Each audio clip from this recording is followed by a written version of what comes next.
El método REVA, que por sus siglas en inglés se denomina Valoración Rápida del Cuerpo Completo, fue presentado por primera vez en 1995, permitiendo así el análisis de las posiciones adoptadas. Además, el método REVA evalúa posturas individuales y no conjuntos o secuencias de posturas. Por ello es necesario seleccionar aquellas posturas que serán evaluadas de entre las que adopta el trabajador en el puesto. REVA divide el cuerpo en dos grupos: el grupo A, que incluye las piernas, el tronco y el cuello, y el grupo B, que comprende los miembros superiores, es decir, brazos, antebrazos y muñecas. La clave para la asignación de puntuaciones a estos miembros es la medición de los ángulos que forman las diferentes partes del cuerpo del operario. REVA evalúa postura de trabajo, uso de fuerza, tipo de agarre en el manual de carga y sobre todo la presencia de posturas estáticas o de movimiento de riesgo de lesiones musculoesqueléticas. Cabe recalcar que este método debe ser aplicado en el lado derecho e izquierdo por separado.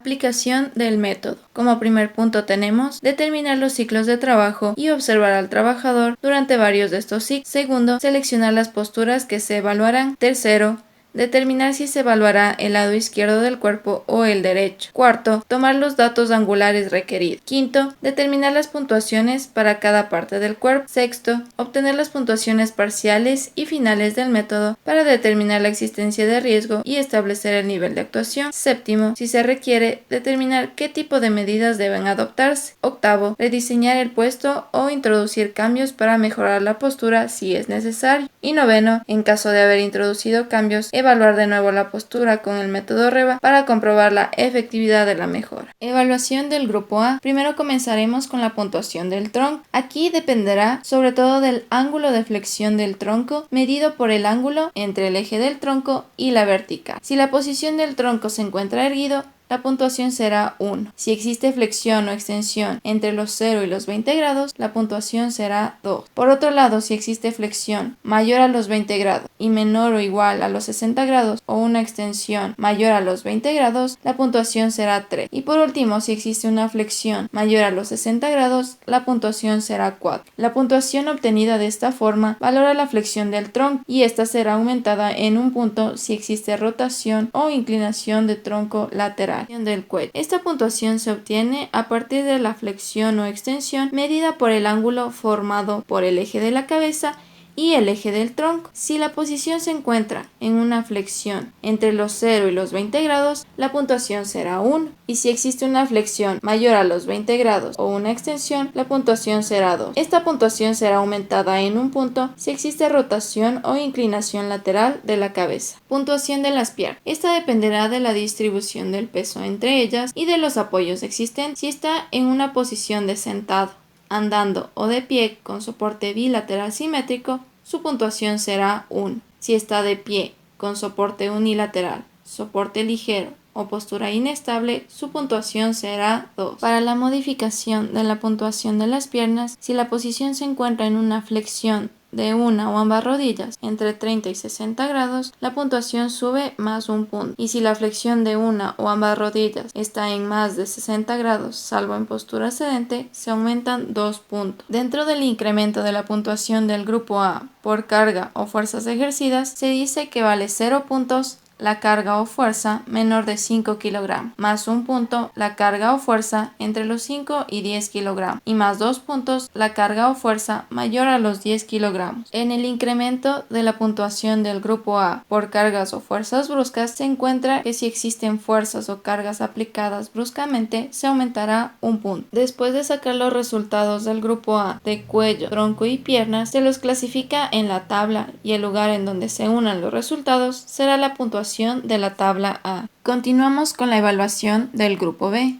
en donde encontramos primero la puntuación del brazo. Esta se va a obtener a partir de su flexión o extensión, midiendo el ángulo que va a estar formado por el eje del brazo y el eje del tronco. Entonces, si la posición va desde los 20 grados de extensión a los 20 grados de flexión, la puntuación será valorada con el número 1. Por otro lado, si existe una extensión mayor a los 20 grados o una flexión mayor a los 20 grados y menor a los 45 grados, su puntaje será el número 2, mientras que si existe una flexión entre los 45 y 90 grados, se calificará con el número 3. Y por último, si existe una flexión mayor a los 90 grados, su puntuación será el número 4. Dentro de la modificación para la puntuación del brazo tenemos dos posiciones. Primero, cuando el brazo se encuentra en abducción, en rotación o el hombro está elevado, se aumentará más un punto, mientras que si existe un punto de apoyo o la postura está a favor de la gravedad, se restará un punto. La puntuación del antebrazo. Esta se obtiene a partir de su ángulo de flexión, medido como el ángulo formado por el eje del antebrazo y el eje del brazo. Entonces, si tenemos una posición de flexión entre los 60 grados y los 100 grados, la puntuación será valorada con el número 1.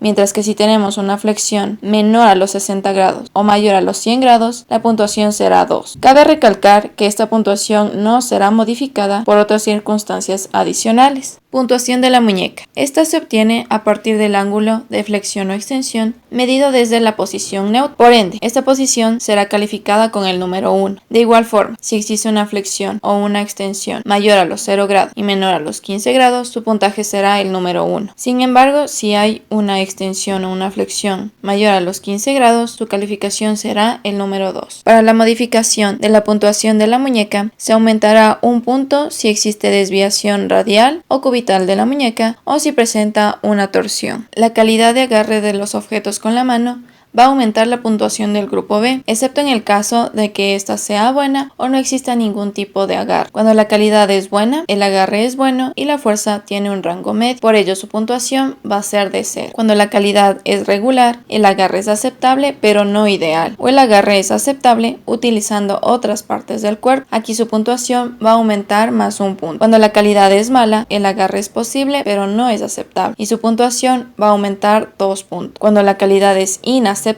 el agarre es torpe, es inseguro, no es posible el agarre manual o este es inaceptable utilizando otras partes del cuerpo. Y aquí su puntuación subiría más 3 puntos. Después de sacar los resultados del grupo B, es decir, de brazo, antebrazo y muñeca, se los clasifica en la tabla y el lugar en donde se unan los resultados será la puntuación de la tabla B. Finalmente, para obtener la puntuación final, la puntuación C recién obtenida se incrementará según el tipo de actividad muscular desarrollada en la tarea, es decir, si una o más partes del cuerpo permanecen estáticas, por ejemplo, soportadas durante más de un minuto, la puntuación será más 1. Si se producen movimientos repetitivos, por ejemplo, repetidos más de 4 veces por minuto, excluyendo caminar, de igual forma aumenta más un punto. Y si se producen cambios de postura importantes o se adoptan posturas inestables, también se aumenta un punto. Obtenida la puntuación final, se proponen diferentes niveles de actuación sobre el puesto. Si la puntuación es 1, el nivel es 0, el riesgo es inapreciable y no es necesario actuación. Si la puntuación es 2 o 3, el nivel es 1, el riesgo es bajo y puede ser necesaria la actuación. Si la puntuación va de 4 a 7, el nivel es 2, el riesgo es medio y la actuación es necesaria. Si la puntuación es de 8 a 10, el nivel es 3, el riesgo es alto y es necesaria la actuación cuanto antes. Y por último, si la puntuación va de 11 a 15, el nivel es 4, el riesgo es muy alto y es necesaria la actuación de inmediato. Finalmente, se puede concluir que este método permite al evaluador determinar si un puesto de trabajo presenta un riesgo o si existe una sobrecarga postural dentro de este.